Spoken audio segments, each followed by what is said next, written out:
nothing disgusts me more than the annual loathsome, disgusting, horrible episode where the president gets up and pardons these completely innocent abused animals.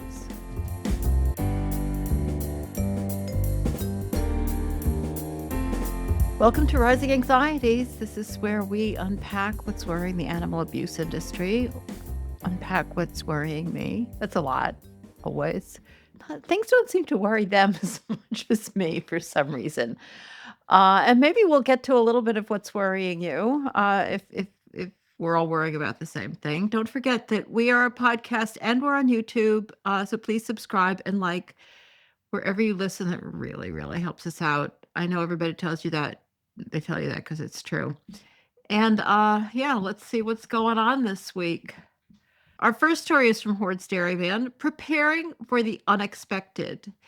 And by unexpected, they mean things that they actually expect, but are hoping won't happen. That's mostly, they're talking about disease here, and they're talking specifically about a discussion at the World Dairy Expo. Aren't you sorry you missed it? Where a panel explored the potential impact of emerging diseases on the dairy industry. Some of them aren't really just emerging. Some of them have been around for a while. They're just getting worse. Formerly, there's been a lot of focus on foot and mouth disease, which is a completely horrific animal disease. They call it foreign, but it's kind of in most countries. I don't know where it started. And cattle, it affects cattle, and there have always been some movement controls for cattle who have been exposed, maybe, or in an area where it has been exposed, but have not yet come down with the disease. So now that's something we have to worry about. So they created this plan, secure milk supply plan. So that's what they're worried about, is the supply of milk. Who cares about the supply of milk? We'll just all stop drinking milk. That's fine. It's much more worrisome what's happening to the cows and what's going to happen to the people who also get sick. So it's expanding beyond foot and mouth disease to include, quote, similar contagious diseases. Of course, what they're mostly worried about is avian influenza, which last year it affected really a lot of cows, dairy cows, and actually made them sick, but tended not to kill them, which they have no idea why. There are other mammals that it kills, so they don't really know what's going on. They just, they're just upset that for a while they couldn't get any milk out of their cows. So they're putting this contingency plan together so that they can come up with ways that they can continue to move their animals around without, I guess, getting everybody sick or getting their cows sick. Or most of all, continue to supply safe and wholesome milk to consumers. That's a lot for them to worry about. I mean, that is really a lot. All right, my favorite story of the week is from Meeting Place by Jack Hubbard. Why are pricey meat brands working with anti-meat activists? We've all heard, he starts out by saying, we've all heard that politics makes strange bedfellows, but this alliance is truly short-sighted. And he's talking about how some small niche producers are actually supportive of continuing Prop 12 in California, which limits the meat that can be brought into California by the way the animals are raised. Very, very minimal requirements, but they would then match the way animals have to be raised in California, so they can't undercut the California producers. All right, so he's talking about how this fall, a small coalition went to Capitol Hill to lobby against efforts in Congress to override California Proposition 12, which, of course, they failed to be able to attack in the Supreme Court, which I'm sure shocked the socks off of them. And they're still trying to do it in Congress. Have we been talking about this for 15 years? I don't know. It just never ends. And so the thing that he's worried about isn't that animal rights activists are going there. It's that they were joined by companies like ButcherBox, which is an online retailer that sells pricey boxes of meat, Nyman Ranch, and True Story Foods, an organic meat purveyor that sells at Whole Foods. And these companies call themselves the Responsible Meat Coalition. And presumably, he says that means they think anyone at Meeting Place reading this is irresponsible if you use conventional practices. Yeah, irresponsible would be the least. The least you could say about anyone at Meeting Place. But also, can we just like notice that conventional practices, that's their word for intensive confinement, because they all do it, then it becomes like conventional. Like it's just ordinary. It's just what you do. It's not special. They are so good at using language. So he points out that these self-appointed, quote, responsible meat companies are attempting to give unwarranted credibility to this cabal of animal rights activists.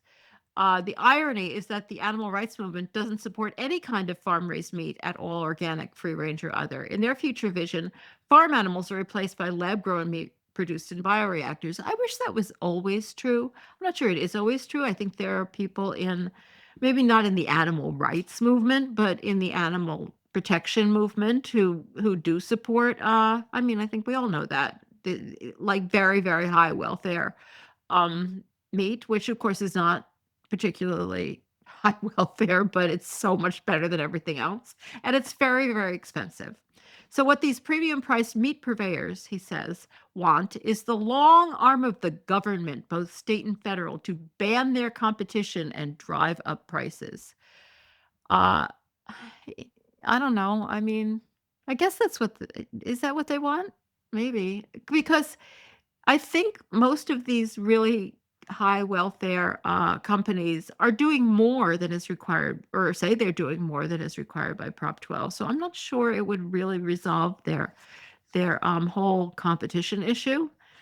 But yeah, okay. In this, these companies' incentives align with the animal rights movement, which also wants to drive up farm operating costs. Yeah, absolutely. So the farmers are put out of business. Well, not farmers per se, but animal abusers. And consumer choices are restricted. Yeah, I actually believe that consumers should not be allowed to buy the results of hideous cruelty to animals. I actually think most people would agree with that. So he accuses them of supporting an agenda to ban other farmers from selling their products. Yeah, the ones who are selling cruelly produced products. Why not? It's not all farmers. Some of them are growing kale. Even for DC, it's truly disgraceful behavior. This is this lobbyist for the meat industry, and he's calling the behavior in DC disgraceful. You cannot make this stuff up. Farmers and ranchers should take note. It's a little threatening there, isn't it? Should take note. I'm, I'm gonna take it. I'm gonna take some notes. That'll scare them. Egg Daily from Egg Daily. U.S. Senate passes Whole Milk for Healthy Kids Act. This is maybe bad, and maybe there's some good stuff in it. Uh, Surprisingly, and all right. So this has to do. Take these off. With the Whole Milk for Healthy Kids Act, which I think they've been working on for a while. And this hasn't been approved by the Senate. They expect it to be approved by the House. I don't think it's very likely to not happen. So this is probably going to become law. And this bill, which has bipartisan support, of course, because let's face it, the dairy industry has bipartisan support, would allow for whole milk that's 3.25% and reduced fat milk 2% milk to once again be served in school cafeterias nationwide. And it's interesting that, they can't, that it's actually not allowed to sell this high saturated fat product in schools now, but, they want to change that. And they say that the nutrition advice that says whole milk isn't good for you is outdated. Uh, Probably because it's been buried in new nutrition advice from people who may have other interests in mind than the health of your children. Research over the past decade, it says, has found that milk at all fat levels has a neutral or positive effect on health outcomes. Has it really? Ranging from obesity and diabetes to heart disease. Has it really?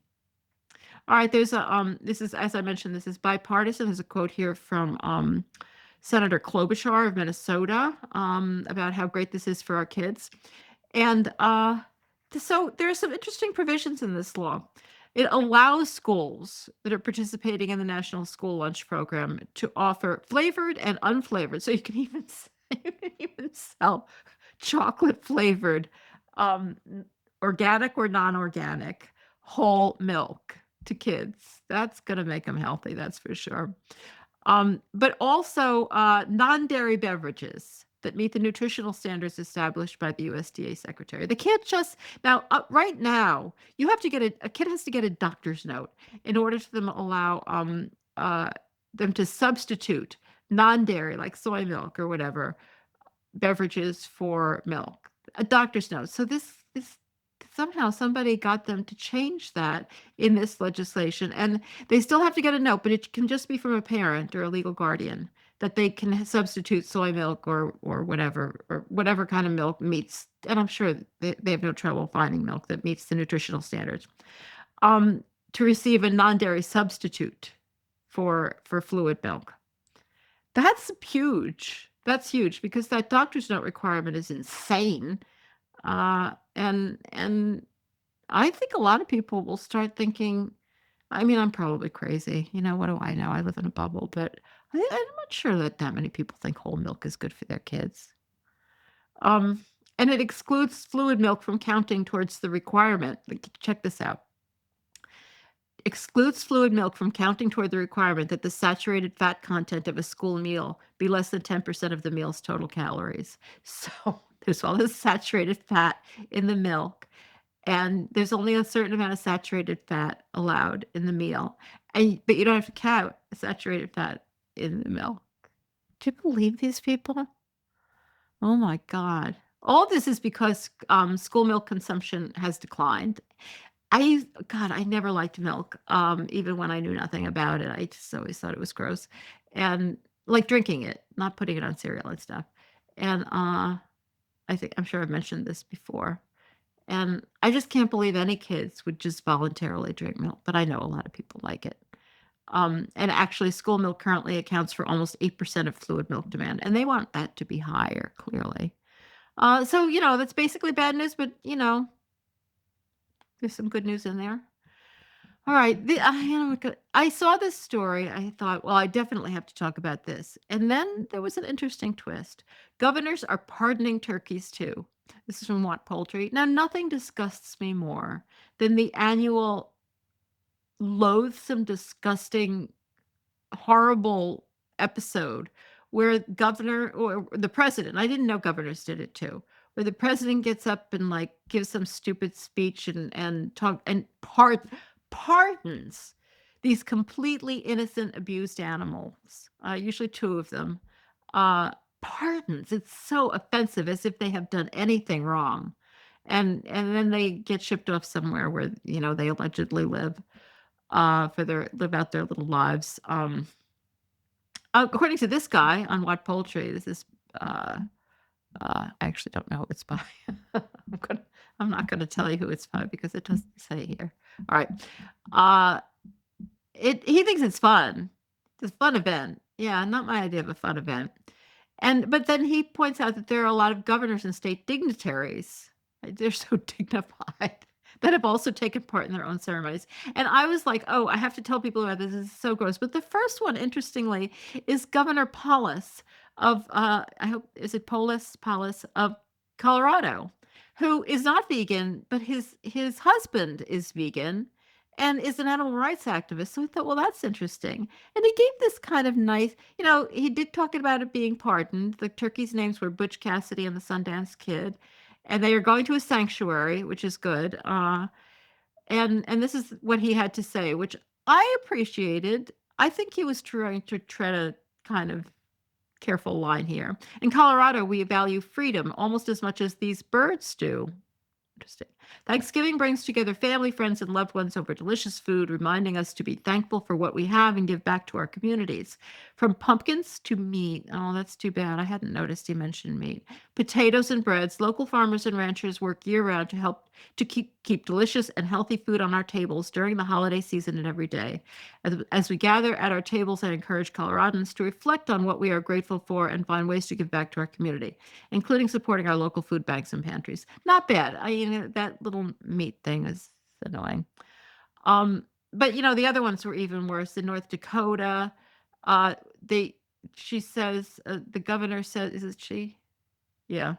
Says we're grateful to use this ceremonial pardoning of the turkey to promote our turkey growers. Is that what it's for?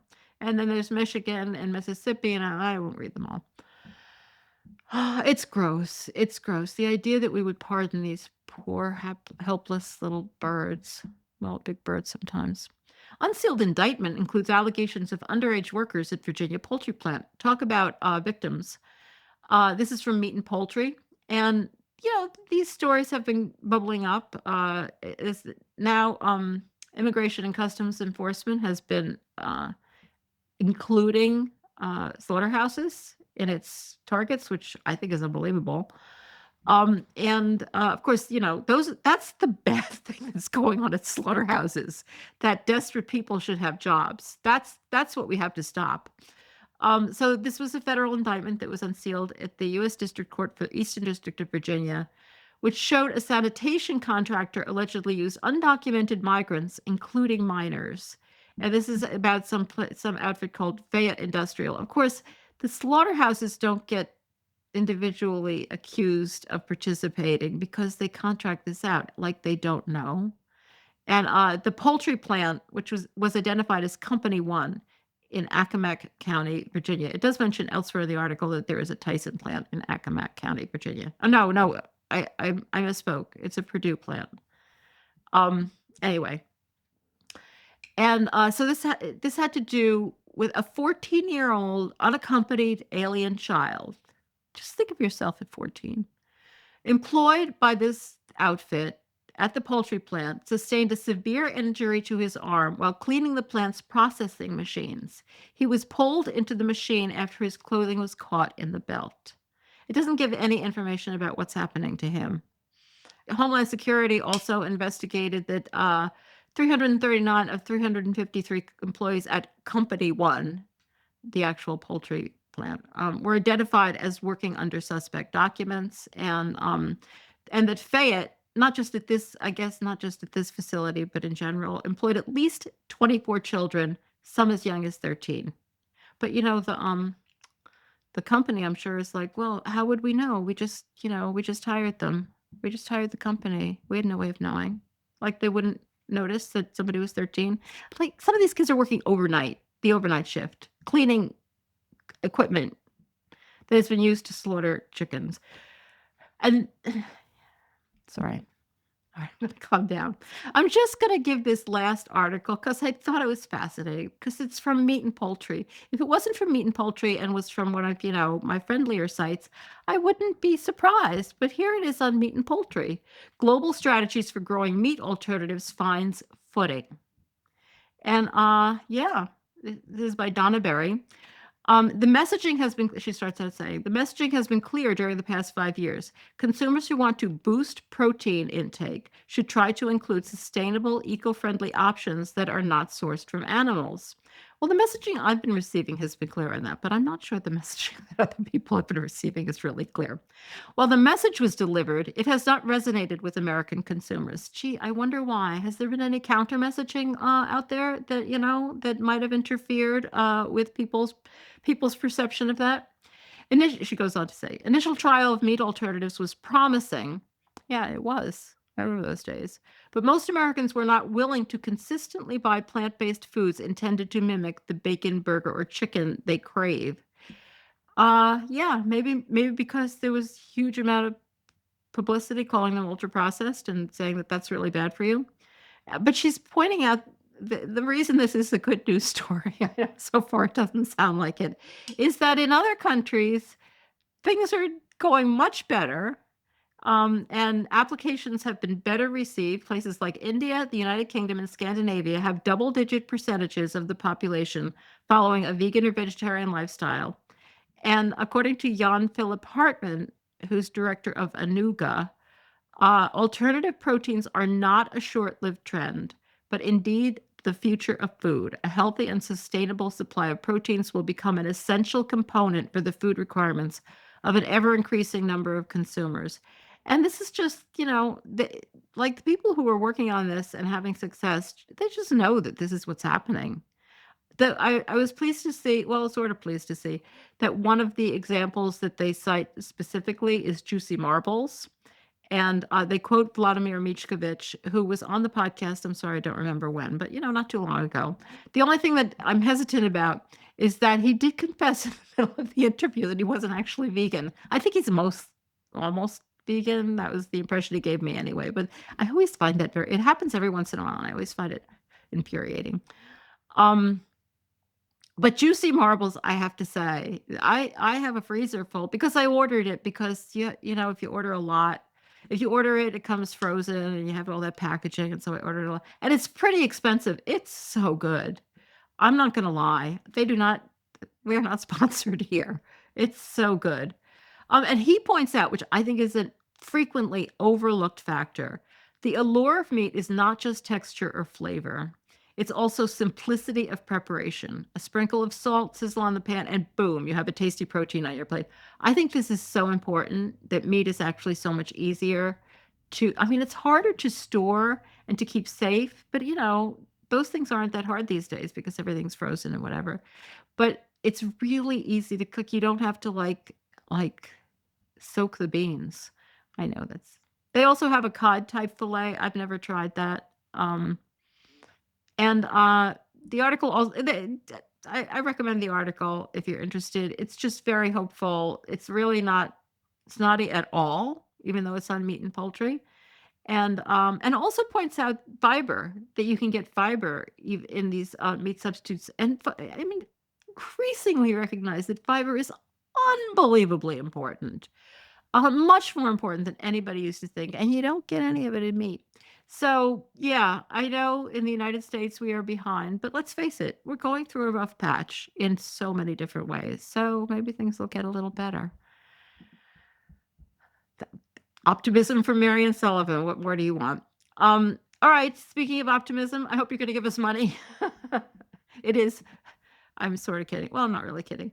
It is our end of year fundraising effort. Really, really important to us being able to survive. And we have a triple match. That means if you give money between now and the end of the year, we'll get 3 times that amount. If you give $1, we'll get $3 due to very generous donors who are supporting us. And you can join the flock. You can give us whatever you like. If you want to give us $1, we desperately appreciate that. And I'm not kidding. You go to ourhenhouse.org/support. And if you could spread the word to others, whether it's about the fundraiser or just about us and just about animals and just about what's happening to them, and do it. That's what we're all here for. So don't forget to tune into our other podcasts, the Hen Report and the Our Hen House interview. I haven't done it yet, but I have an interview this week with Michael Dorf, our favorite professor, who for the first time this year taught animal law in a constitutional context because he's a constitutional law professor. And I cannot wait to find out how it went. So that's going to be the Animal Law Podcast, and that'll come out on Friday. And thank you for tuning in. Don't forget to subscribe.